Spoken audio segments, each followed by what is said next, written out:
Salut chers parents et bienvenue à toi, et aujourd'hui je vais parler d'un sujet exceptionnellement important et il y a des recherches qui ont été faites concernant le vocabulaire et aujourd'hui il y a donc un livre qui a été écrit à la fin de ces recherches là et le livre en question, le titre c'est 30 Million Words Gap ou bien en français 30 millions de mots d'écart. Alors dans cette vidéo-ci je vais parler un peu des expériences qui ont été faites dans ce livre là pour que toi le parent tu puisses encore comprendre pourquoi le vocabulaire est quelque chose d'extrêmement important pour le développement de ton enfant mais aussi pour ton propre développement toi le parent. Alors sans plus tarder, il y a quelque chose qui a été vraiment intéressant et là maintenant si tu peux aller dans Google et puis regarder combien de mots contient la langue française. La langue française, les estimations c'est entre 100 000 mots parfois 120 000 mots et là maintenant la prochaine chose que tu dois regarder dans Google c'est combien de mots connaît un individu moyen. Là tu seras surpris. L'individu moyen, donc toi qui es en train de regarder là, ton vocabulaire est environ entre 3000 et 5000 mots. Ça c'est choquant. Donc l'individu moyen dans la société a un nombre de vocabulaire ou bien un niveau du vocabulaire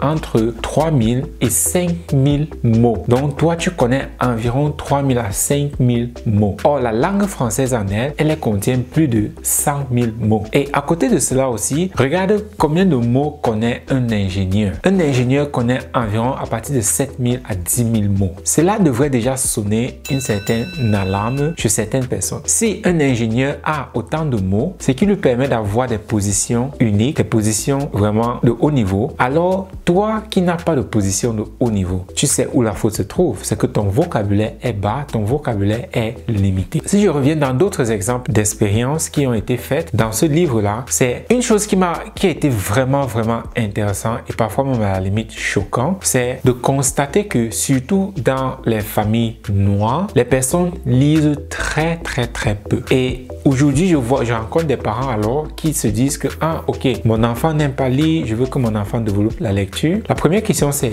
toi le parent, est-ce que tu lis? Si la réponse est non, alors la probabilité que ton enfant soit quelqu'un qui aime la lecture est extrêmement faible. Ça ne veut pas dire que c'est impossible, mais c'est extrêmement faible, peut-être 0,01%. Parce que les enfants qui lisent, vous allez voir dans leur famille, même leurs parents ont cette habitude-là de lire. Et l'enfant, lui, qui est petit, il copie juste ce que le parent fait. Donc même l'enfant déjà étant petit, 1 an et demi, 2 ans, il voit seulement le papa chaque fois lit, la maman chaque fois est en train de lire. Alors pour l'enfant, ça devient que non, c'est comme ça, on lit. Mais les familles où les parents ne lisent pas, par conséquent, les enfants eux aussi ne lisent pas et par conséquent, ces enfants-là n'avancent pas beaucoup dans la société. Ils ont majoritairement les sous-métiers ou bien les bas métiers, si je peux appeler ça comme ça. Et c'était intéressant de voir que les familles où à la maison, il y avait des bouquins, donc même si les parents ne lisaient pas, ces familles-là où à la maison, depuis l'enfance, depuis la naissance des enfants, il y avait des bouquins à la maison, ces enfants-là ont un potentiel intellectuel plus élevé que les enfants où il n'y avait pas du tout de bouquins. Donc c'est très important, ça veut dire que même si toi le parent, tu mets seulement les livres à la maison et que même si tu ne les lis pas, la probabilité que cela influence tes enfants est déjà élevée. Et la probabilité que tes enfants aient une vie un peu plus meilleure plus tard est aussi élevée. Seulement le fait d'avoir des livres à la maison. Très intéressant. Et on continue alors pour dire les enfants maintenant qui viennent des maisons où les parents ont un vocabulaire développé, donc ils sont des ingénieurs ou bien qui sont des entrepreneurs ou bien qui sont des CEO. Allez maintenant regarder combien de mots est-ce que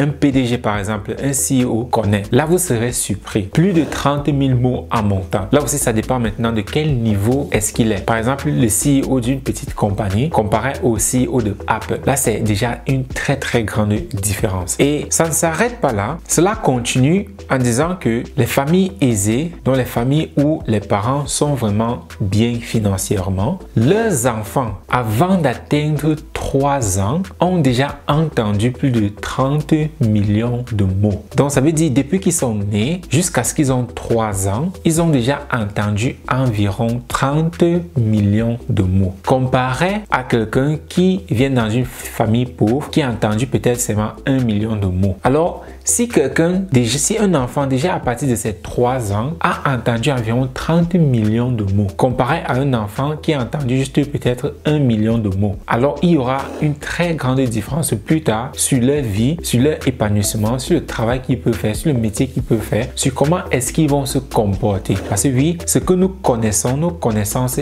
influencent notre comportement. Si vous n'avez pas de connaissances du tout, alors majoritairement, vous avez manque de confiance en vous. Parce que si on vous pose une question, vous avez honte, vous ne savez pas la réponse et vous ne pouvez pas bien répondre. Par contre, quelqu'un qui a la connaissance, cette personne-là a confiance en elle parce qu'elle sait qu'elle peut répondre à la question posée. Donc c'est là pour toi le parent de comprendre que le vocabulaire est extrêmement important. C'est par le vocabulaire que ton enfant développe son plein potentiel. Mais si toi déjà le parent à la maison, tu ne développes pas ton propre vocabulaire, alors ton enfant sera limité parce que ton enfant apprend directement de toi. Voilà pourquoi nous disons que le parent est vraiment la clé pour la réussite de l'enfant. C'est pas juste parce que le parent peut prendre soin de l'enfant, mais parce que le parent aussi, il est l'image, il est cette idole-là que l'enfant copie. Et si toi alors ton vocabulaire est limité, alors ton enfant sera limité. Voilà pourquoi tu vois dans la société, quand tu regardes une maman qui était infirmière, la probabilité que ses enfants soient aussi infirmières est égale à 80%. Regarde autour de toi, tu vas voir que les enfants, majoritairement, ils font soit les mêmes métiers que leurs parents ont fait, ou bien ils font des trucs similaires, mais ils ne sont pas trop éloignés de ce que le parent lui-même il a fait. Alors si toi le parent,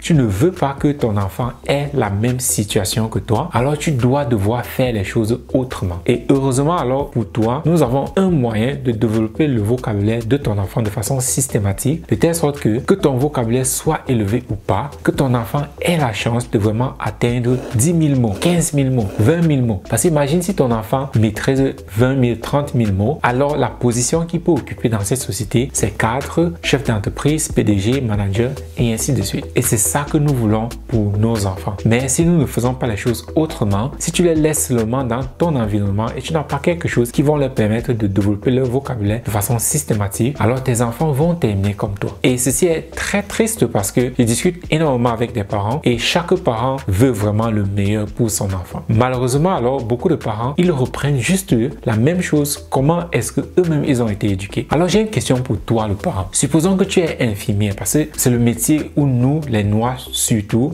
nos mamans, travaillent le plus. Infirmière. Alors, si toi, tu es infirmière ou bien soit infirmière ou bien tu travailles dans la maison de retraite pour t'occuper des personnes, ça entre dans le même tout ça entre dans le même lot. Alors, si toi, tu fais ce métier-là et si ton enfant, lui, il copie son vocabulaire de toi, ça veut dire que plus tard, ton enfant sera aussi soit être infirmier ou bien travailler dans des maisons de retraite. Est-ce que c'est ça que tu veux pour tes enfants? Si la réponse est non, alors demande-toi pourquoi est-ce que tu es arrivé là-bas? Pourquoi est-ce qu'aujourd'hui tu es dans ce métier-là? Beaucoup de personnes vont dire ouais, j'ai eu les problèmes, beaucoup de choses, mais en fin de compte, c'est que ton niveau, ton vocabulaire, c'est ça qui te limite de telle sorte que toi, tu ne puisses que faire ce métier-là. Si tu me dis la réponse est non, alors va faire autre chose. Va faire autre chose directement. Tu vas voir, on va te dire ah, tu n'as pas les compétences, tu ne peux pas faire ci. Oui, c'est ça que nous entendons par vocabulaire. Même les compétences, ça entre dans le vocabulaire. Parce que tu n'as pas ces compétences-là, ce vocabulaire-là, par conséquent, tu ne peux que faire aide-soignante, infirmier, caissier et ainsi de suite. Donc, si tu veux pas que ton enfant devienne comme ça ou bien termine comme ça, alors fais les choses autrement. J'ai discuté avec une maman et elle est infirmière. Et c'est là qu'elle me disait comment dans sa vie, elle avait jusqu'à 3 répétiteurs chaque année. Mais malgré cela, elle a terminé, elle est aide infirmière aujourd'hui. Et c'est là alors que je lui ai demandé, ok, parce qu'elle recherchait aussi des répétiteurs pour ses enfants. Je lui ai dit, ok, tu cherches des répétiteurs. C'est pas comme ça que toi, tu as été éduqué. Elle dit, oui, c'est comme ça. Je lui ai dit, ok, le résultat que tu as aujourd'hui là, si tu obtiens le même résultat avec tes enfants, alors serais-tu heureuse? Elle me dit, jamais. Je dis, ok, pourquoi? Parce que je ne veux pas que mes enfants